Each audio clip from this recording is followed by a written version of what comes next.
Hey, what's going on? Luke here, and we're here to do my round 21 tips and predictions for the 2021 NRL season. Now, we're getting into the juicy end of the season, and it also means there's going to be some juicy games. There's going to be a lot of games that are going to impact the top 8. There's also going to be some games that are going to impact the top 4. There could even be a grand final preview. Now, in just a second, we're going to get into my tips and predictions, but before we do that, I just want to give a special shout out to Drum Clothing. They've come aboard the channel, they sponsored the channel. They're the first sponsor I've ever had on this channel, so a special thank you to them. They specialize in surf, skate, and streetwear. Definitely go check them out if that's the sort of clothing you're into, because they are top notch. Also, while you're at it, if you happen to enjoy this video, make sure you leave a like on it and subscribe to the channel if you're new around here. Turn on the notification bell, do that sort of stuff. Give me a follow on social media. It's on the screen right now. It's Mr. Luke and YT for the most part. Go ahead and do all that sort of stuff. Now we can get into the tips. So the first game of the round sees the Newcastle Knights taking on the Brisbane Broncos. Both of these sides go into this clash with a win under their belt. Now the Broncos had a really good win. The Knights obviously had a really good win, and I really wasn't expecting the Knights one. The Cowboys one I could kind of see, but with the Knights, as soon as I saw Mitchell Pearce wasn't playing, I was like, oh, they're done for. And they came out and they actually played really, really well. Now the problem for the Knights going forward is now Mitchell Pearce comes back into the side this round, and then Jaden Brayley is out. So even though they got Mitchell Pearce coming into the side, they're still not full strength. However, I think they'll have enough to get the job done against the Broncos. The Broncos obviously were really good last week, but the Cowboys have been super hot and cold throughout the season, and the Broncos themselves have been super hot and cold. But we know the Broncos have potential. Obviously, Pengo Jr. has officially signed with Penrith as well, so he's not coming back. But this Broncos side, they do have a lot of talent to work with. It's just a matter of getting the best out of them. And whether it's Brodie Croft and Tyson Gamble in the halves, or whoever else is in the side, Tessie New at fullback, they do have a lot of raw guys. So some games you're going to get absolute brilliance out of them. Other games you're going to get an absolute shit show out of them. So this could be the week that it's a shit show. Obviously, last week was brilliance from them. And also a big factor for the Broncos last week was that they had the home crowd. They won't have that this week. So Newcastle have an official home game, although it's not really a home game considering they're in Queensland, but it's going to be no crowd. So I think that does take a lot out of the Broncos. And every time I see Broncos play at Suncorp, I feel like the crowd really spurs them on. Now for the Knights, I already touched upon Mitchell Pearce playing, but Callum Ponga is also playing as well. And wherever he's in the side, wherever you got Mitchell Pearce in the side, you've got a great forward pack to work with. You got your Clemens, you got your Safidis, you got Frizzell. It is a really, really nice side, this Knight side, and I think they have a lot of potential, and I think they might be ramping it up for the finals, and I think they might be raring to go. I honestly think this might be the start of a big end of season finish for the Knights. I think they're going to really push for the 8, and I think they'll trouble some of the sides in the top 8 too, because they do have a really, really good squad. Now in terms of this match, I think the Knights are going to win this one, 13 plus. I think even though Jaden Brayley's not playing, I think Mitchell Pearce coming back in, just going to add that little bit of stability to the side, and I think they can get away with Brayley not playing 1 week because of how strong the rest of the 4-pack is. And also, just like I said, Clifford's finding his feet at the Knights. You've got Mitchell Pearce there. Callum Ponga is back to form. This is a very dangerous Knights side if they play to their potential. And even the Broncos can be dangerous, but I think the Knights just got that little bit extra class about them. So like I said, Knights 13 plus. Now into the second game of the round, it's the Canberra Raiders taking on the St. George Illawarra Dragons. Now I think straight up, I'm just going to say I think the Canberra Raiders are going to win this one. I know they didn't have a great performance against the Knights last week, but I think they'll have enough to get the job done against this Dragon side. This Dragon side without Ben Hunt, I don't have much faith in them at all. They've got guys like Cody Ramsey in the centres, Corey Norman's back in the halves.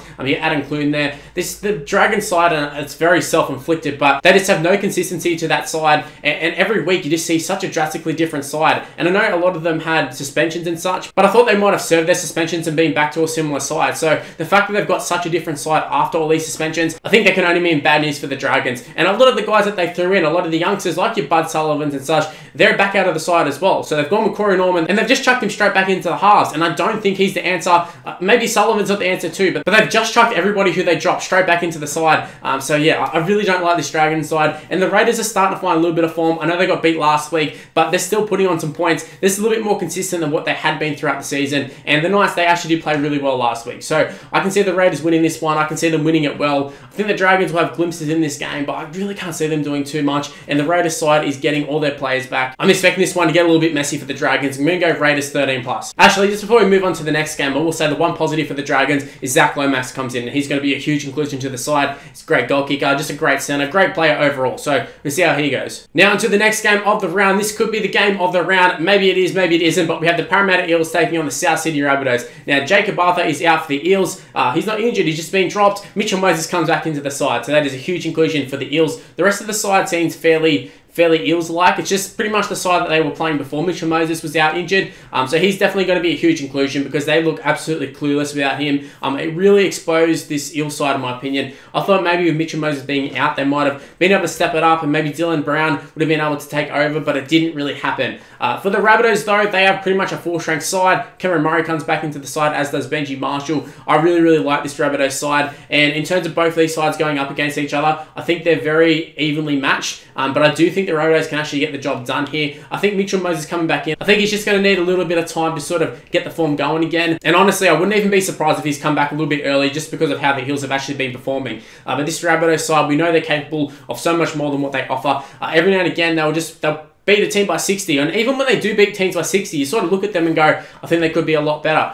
So this Rabbitohs side is definitely dangerous, especially come finals time, and I think they can put a hiding on the Eels. I don't think it will happen, but they definitely can do it. But I'm going to go Rabbitohs 1-12. I think it will be a tight game. I think Rabbitohs maybe just edge them out a little bit, just some Adam Reynolds class. Now we move on to Super Saturday, and fingers crossed this Super Saturday actually happens after last week didn't happen. But the first game is the New Zealand Warriors taking on the Cronulla-Sutherland Sharks. Now this game is an interesting one because I look at both of these sides, and both of them look absolutely terrible, to be honest with you. Look at the Warriors side. Ewan Aiken is in the second row. I think that's all you need to see about the Warriors side. They obviously do have a couple of good players. Obviously, Reece Walsh is there. Dylan Matenni's Lesniak signed mid-season. Roger Tuivasa-Sheck is gone though, and he's a huge loss, and I don't know if they can replace him. I know Reece Walsh is very, very good, but he's still no Roger Tuivasa-Sheck at the moment anyways. The Sharks side though, another team that has suffered a lot of injuries too. Obviously, Matt Moylan's still out. Sean Johnson is out for the whole season, so this is definitely a different Sharks side, but I did see enough in the Sharks last week sort of say that I think they can beat the Warriors. The Warriors are one of those sides where you don't really know what you're going to get, but same can be said for the Sharks.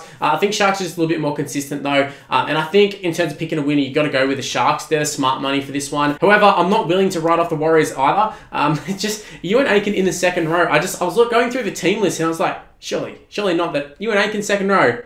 Okay, it seems like a move you would do on Rugby League Live 4. And hey, it could end up working out. It could be a masterstroke, or this could be another one of Nathan Brown's mistakes. I don't know, but I'm going to be going the Sharks 13+. Now moving on to the next game, it's the Sydney Roosters taking on the Penrith Panthers. Now at the start of the season, this would have been a potential grand final match. Instead, it's a side that, it is going to factor into the top 4, because the Roosters are going to be pushing for a top 4, and obviously Penrith have wrapped up the top 4 pretty much. But it's definitely not the game it was even a couple of months ago.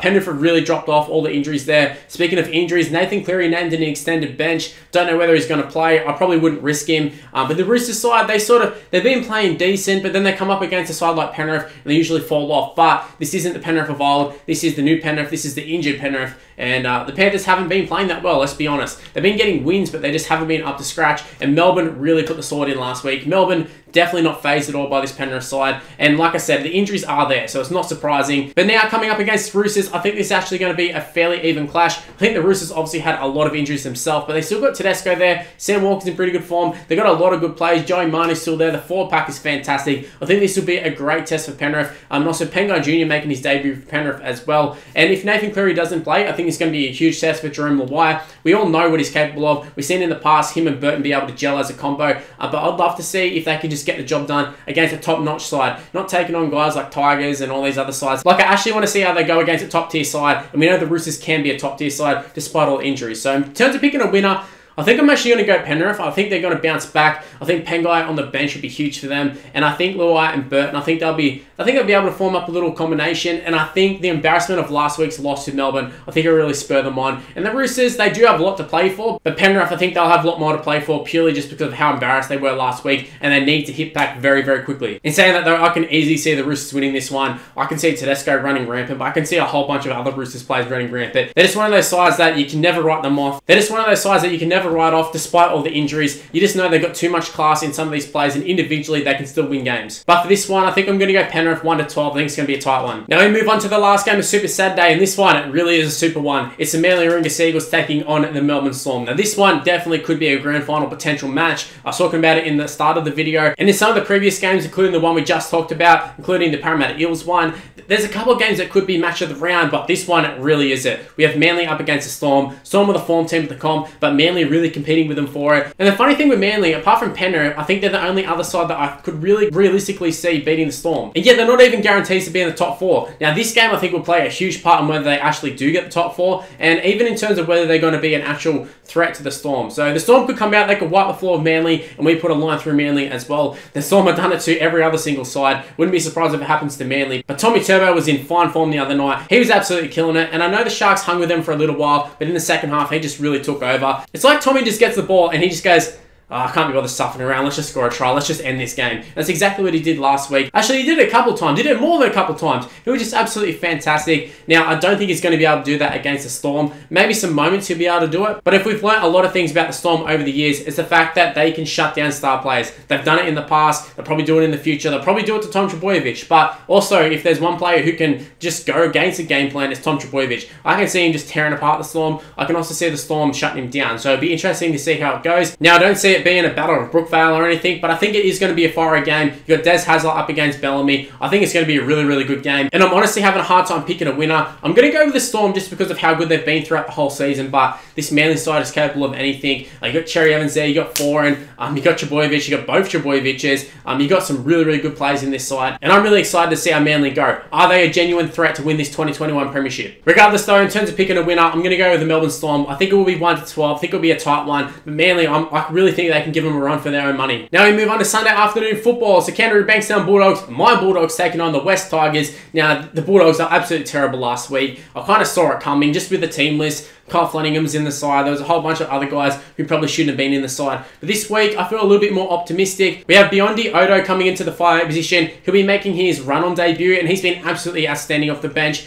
A lot of similarities to Averillo last year, sort of coming off the bench. However, Averillo, he just had like some little moments where he got chucked in a random position and maybe just scored a try. And some of it wasn't even, like his highlight plays weren't even really him doing too much. It was just the fact that he looked good in such a shit side. Whereas Bailey looked absolutely fantastic. He's coming in a hook position, a really hard position. In fact, I probably would have been tempted to chuck him into the number 9, but look, he's in the 5 position. He's been looking really, really good so far every time he's been on the field. And when he comes on, you can just see the Bulldogs lift a little bit. And I'm intrigued to see how he goes in a starting role. And even though he hasn't played in 5'8" position, this is apparently his actual position. So see how him and Averillo go. The rest of the side, like Meany goes back to fullback, Corey Allen goes back to the wing. We have a new winger in Manu coming into the side. Like, it's not a super big upgrade to last week, but it definitely is an upgrade. And to me, the Tigers are a very beatable side. Now, the Tigers have been hot and cold throughout the season. Obviously, we've seen them win some big games, seen them lose some big games. But this just feels like a game that they would lose. A game that they should win. Realistically, they should be beating the Bulldogs. But that's exactly why I feel like they won't win. Now, I'm not going to tip the Bulldogs. I'm going to be tipping the Tigers, but I think this will be a great game. I'm going to tip the Tigers 13+ because I think whoever wins, I think they'll win it well. But I'm really intrigued to see how the Bulldogs go. Now we move on to the last game of the round. It's the Gold Coast Titans taking on the North Queensland Cowboys. Now it's a battle of Queensland. The Titans have been coming out on top against all of these sides, and now they take on the Cowboys, especially the Cowboys after getting smashed last week by the Broncos. So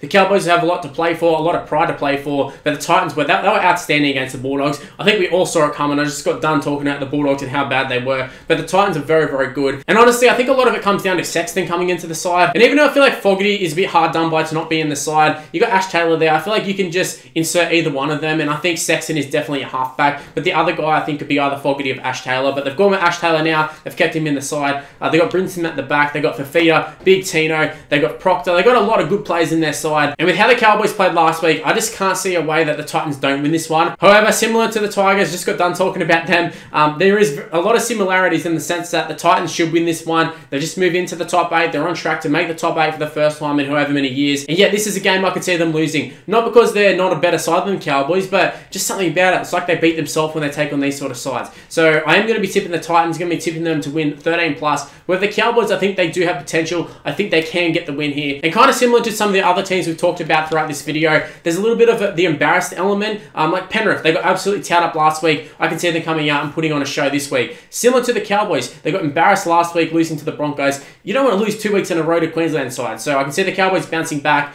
But I'm going to go with the Titans 13+. Anyway, guys, those are my tips for round 21. Leave in the comment section below. What are your tips? I'm intrigued to see. Do you like mine? Do you hate mine? Do you rate them? Let me know in the comment section below. Also, we're at it. If you happen to enjoy this video, make sure you go ahead and leave a like and subscribe to the channel if you're new around here. Also, make sure to turn the notification bell. It's super important in terms of you actually seeing these videos. Don't rely on the sub boxes. Also, we're at it. Give me a follow on social media. It's on the screen right now. It's Mr. Luke and YT for the most part. My Facebook is just Mr. Luke, but everything else, Mr. Luke and YT, including TikTok, including Snapchat, all that sort of stuff. Give me a follow, give me an ad, do all that. Also, shout out to Drum Clothing, once again, sponsor of the channel at the moment. So go ahead and support them. Link is in the description below for their website. Definitely check them out. And also check out my streams. I've been streaming a lot as of late. So not only stay tuned for more content in terms of videos, but also my streams, because I'm probably going to be streaming tonight. So like I said, stay tuned for more content on the channel, and I'll see you in the next one. See yous.